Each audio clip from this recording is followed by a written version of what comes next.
In 1582, a Japanese nobleman by the name of Lord Ōtomo Sōrin sent a group of envoys to Europe. The entire round trip of their journey took 8 years, and along the way they visited several European countries, met multiple European heads of state, including 2 popes.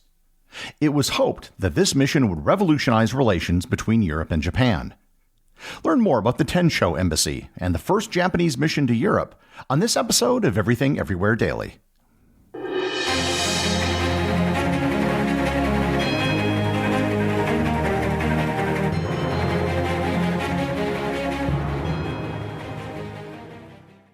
This episode is sponsored by ButcherBox. The holiday season is approaching, which means sharing meals with friends and family. If you're planning a meal for the holidays, you're going to want to get the finest meats, poultry, and seafood, and that is where ButcherBox comes in. ButcherBox offers only 100% grass-fed and grass-finished beef, crate-free pork, organic free-range chicken, and wild-caught seafood. But if you're interested in something a bit more traditional, at least for Americans, they also have something that you and your family might want for the holidays. Turkey.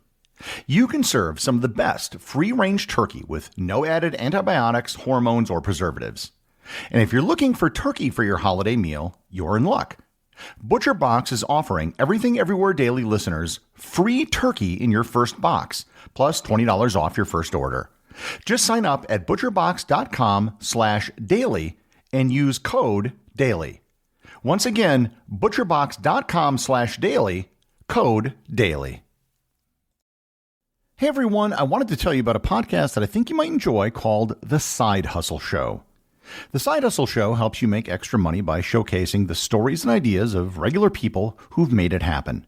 People like Shelley, who started a travel blog in 2020 that now brings in $50,000 a month, or Jamie, who started flipping liquidation pallets. The podcast provides you with a huge variety of business ideas, everything from selling spreadsheets online to reviewing Amazon products. From washing windows to playing video games. I promise that you'll find inspiration on something that can work for you in whatever spare time you have. The podcast is light on theory and heavy on the tactics that work. Go and check out The Side Hustle Show wherever you're listening to this podcast, or visit Side Hustle Nation. And if you're not sure where to start, you can answer a few short multiple choice questions at hustle.show, and you'll get a personalized playlist of the episodes that'll be most relevant to you. If you've been listening to this podcast long enough, you'll have noticed a theme that comes up several times. What happens when cultures come in contact with each other? The story of the Tensho Embassy is one of cultural contact, but it's also something much more. The story starts with the arrival of the first Europeans in Japan. The first Europeans to arrive in Japan did so completely by accident. In 1543, a Portuguese ship was blown off course by a typhoon and became shipwrecked on the island of Tanegashima in southwest Japan. This accidental landing led to a host of changes in Japan. The Portuguese introduced firearms to Japan. In fact, for a long time, the Japanese referred to these early firearms as Tanegashima. The Portuguese began trading with the Japanese, and the Japanese initially welcomed trade with the people whom they called Nabanjin, or Southern Barbarians. This trade also opened up the door for Christianity to enter Japan. The Japanese at first thought that the Portuguese were from India and that Christianity was some sort of Indian religion. They had no clue what or where Europe was. In 1549, Francis Xavier arrived in Japan. Xavier was one of the early founding members of a group known as the Society of Jesus, which most people know today as the Jesuits. The Jesuits are actually worthy of their own episode, given how influential they were all over the world. The early efforts of missionaries in Japan were rather ham-fisted. They didn't adapt to local customs and had a difficult time with the Japanese language. This began to change with the arrival of Alessandro Valignano to Japan in 1579. And just as an aside, when Valignano arrived in Japan, he came with his assistant Yasuki, who was from Africa, and later became a samurai. It's a fascinating story in its own right and will be the topic of a future episode. Valignano was sent to take over the Jesuit mission to Japan, and when he arrived, he was shocked at what he saw. He later said in his own words that the Jesuits would, quote, regard Japanese customs invariably as abnormal and to speak disparagingly of them. When I first came to Japan, ours, the crowd usually follows the leader, showed no care to learn Japanese customs, but at recreation and on other occasions were continually carping on them, arguing against them, and expressing their preference for our own ways to the great chagrin and disgust of the Japanese." End quote. Valignano changed the entire approach of trying to convert the Japanese and establish the Catholic Church in Japan. He purchased a former Buddhist monastery and converted it to a Catholic seminary. However, he didn't change the design and decoration to make it more Western. He kept it as it was. The priests who were trained there were allowed to dress as Buddhist monks, which people were familiar with, not Western friars. They ate Japanese food, not Western food. He overhauled language instruction for the Jesuits in Japan, many of whom could barely speak Japanese even after a decade of living there. All new missionaries were required to take a 2-year intensive course in Japanese. His efforts found success, especially in the conversion of several key daimyos in Japan. Daimyos were feudal lords who ruled over a particular area.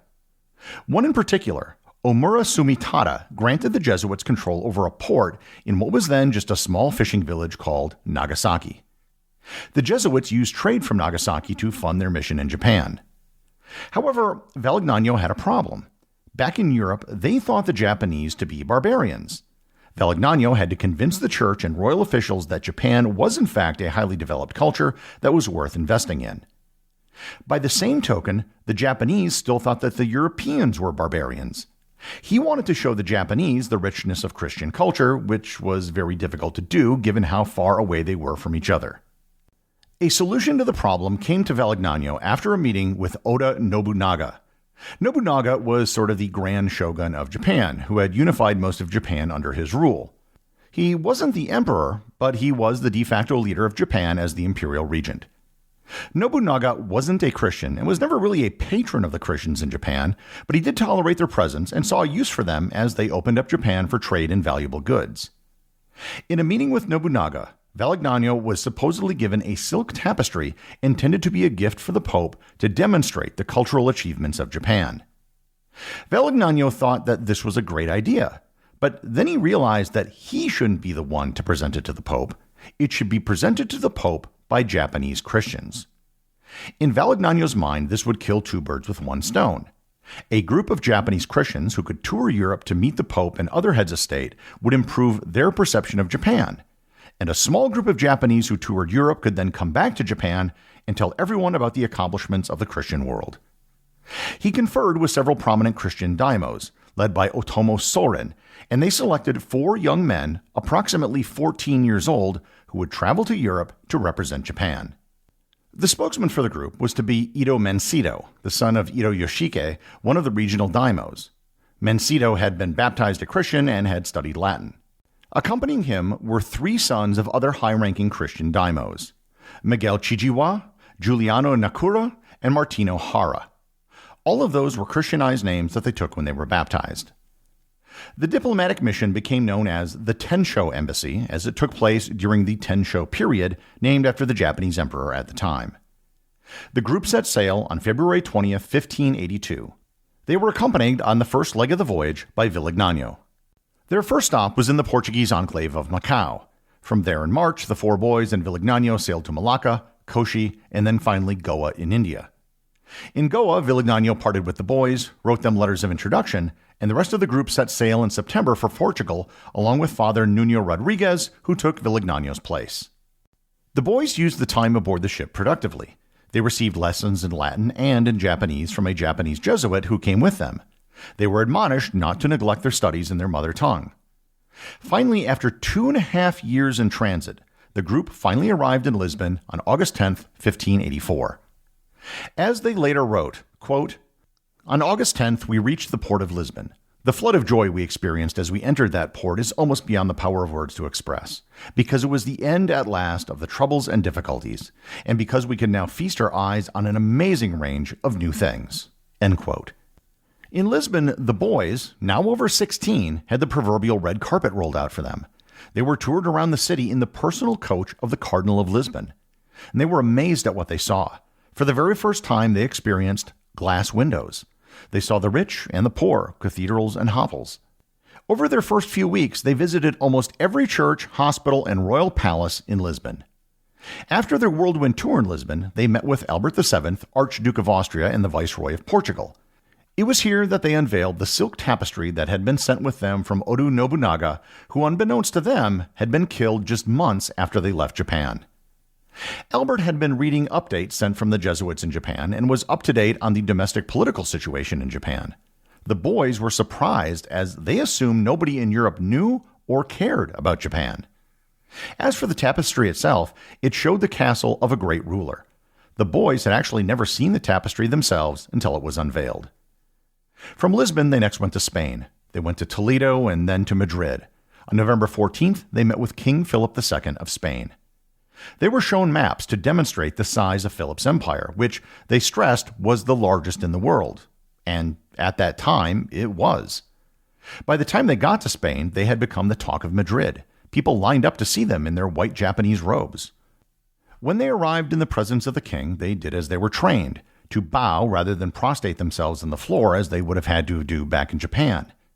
They presented official documents from Ōtomo Sōrin, and to their shock, the king then hugged Ito. Philip was fascinated by the boys and asked them countless questions about their country, and the day after their first meeting, the queen immediately had a Japanese-style gown created. After a month in Madrid, they moved on, slowly going through Spain and eventually traveling to Italy, where they arrived on March 1st, 1585. They worked their way through Italy, meeting aristocrats, until finally arriving in Rome on March 22nd. They entered Rome with an escort provided by Pope Gregory XIII. By this time, word had spread of the four Japanese boys, and they were being referred to as Magi, a reference to the wise men from the East described in the Bible. Large crowds came out to see these Christians from Japan. Pope Gregory was quite ill, but was determined to meet them.